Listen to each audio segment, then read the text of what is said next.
Akatambi kano akagambibwa okuba nti kakwatibwa munnansi wa America Andrew Wilson ng'oluusi yayita Orlando nga ye mujulizi omukulu mu musango oguvunaanibwa Dr. Kizza Besigye Obeid Lutale kw'ossa munnamagye Captain Oola kaleeteddwa mu kkooti nga kigambibwa nti ye yali ensinkano y'omulundi ogwokusatu nga baluka olukwe lw'okumamulako gavumenti ng'okusinziira ku Orlando kano kakwatibwa nga 14 Ogw'omukaaga 2024. Akatambi kano akaweza ssaawa 2:01 kalimu abantu basatu ye bagamba okuli Besigye munywanyi we Joel Wakayima naye kennyini nga kazannyibwa mu kkooti ebigambo ebimu bibadde tebiwulikika bulungi era wano Wilson obwedda yannyonnyola kkooti ebyali bigenda mu maaso. The Besigye was discussing getting Wakahima a Zambian passport. Wilson yategeezezza kkooti nti ensonga enkulu yateesebwako kwolwo kwali kutendeka abantu 50 okuva mu Uganda n'abalala okuva e Kenya obukodyo obw'ekitujju nga kino bali bakukikolera kisumu mu ggwanga lya Kenya n'ensimbi ezigenda okukozesebwa. Gave Dr. Besigye $5,000 For what purpose?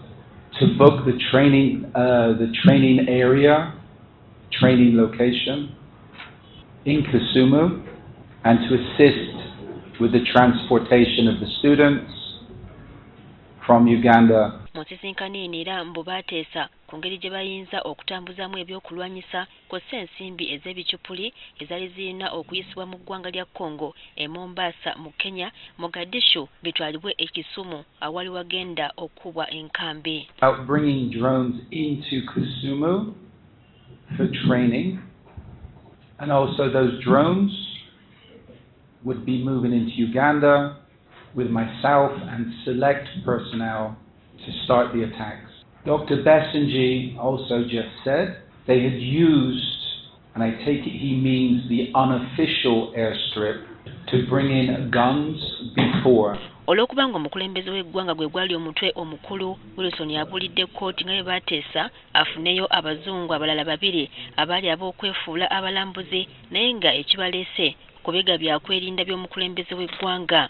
Era agamba mu katambi kano Dr. Besigye yategeezanga ekyokutta pulezidenti Museveni bwe kyali ekyangu kubanga akozesa oluguudo lumu okuva e Kampala okugenda Entebbe nga byonna byali byakukolebwa ng'okulonda kwa 2026 tekunnabaawo.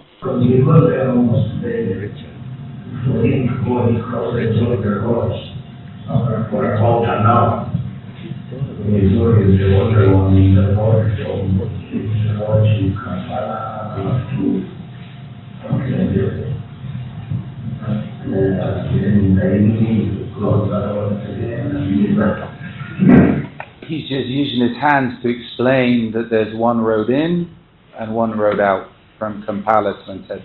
One road that President Museveni travels from Kampala to the State House in Entebbe, and one road he uses to go back again, my lord. Because at that time we're discussing the plans to assassinate President Museveni. Oluvannyuma bano bazannya amaloboozi agaakwatibwa mu nsisinkano y'emu okwekenneenya oba byonna ebiri mu katambi bikwatagana n'ebiri mu maloboozi.